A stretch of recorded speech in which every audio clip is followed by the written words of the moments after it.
तर रामकृष्ण हरी मंडळी, तर आज आपण करणार आहोत कोथिंबीरीच्या वड्या, त्या सुद्धा माझ्या आजीच्या पद्धतीच्या. अरे देवा. चिरून घेऊया आता. हो, मिरची होते. परत थोडस खोबरं चिरायचं, मग शेंगदाण्याचा कूट टाकायचा, हवरे तेल टाकायचं. एवढं सगळं आहे आपल्याकडं. हो, ओके, बघूया. सध्या तरी कोथिंबीर चिरते मी आता. त्यानंतर कोथिंबीरचं पीठ कसं मळते ते दाखवते तुम्हाला. सांगा आता मला काय काय करायचं पटपट.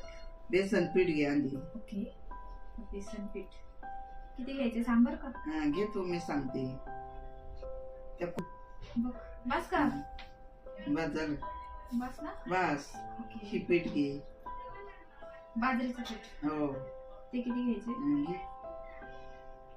आता एक कोथिंबीर घे, सगळी घे त्याच्यात, आणि वर परत पीठ. सगळी. हो, सगळे घे.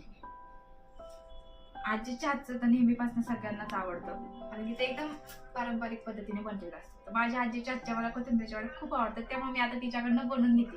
तर उद्या ह्या मी वड्या ज्या आहेत त्या ऑफिसला सुद्धा घेऊन जाणार, तर तिथेच सगळ्यांची रिएक्शन चेक करूया. घे ना सगळं. हा, सगळी कोथिंबीर घेतलेली. आता हे टाक, मिरची टाक. मिरची. हा, ह्यात काय काय वाटलंय तू. त्याच्यात तू वाटलंय ना, मी सांगितलं तसं. लसूण, कोथिंबीर, हे जिरी, खोबरं सगळे केले ना तूच.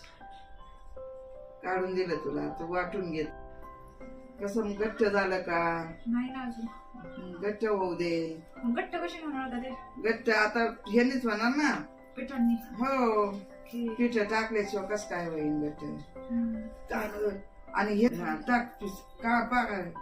हा, घ्या अजून थोडस घे. हा, बस. थोडं शेंगदाण्याचा कूट घे.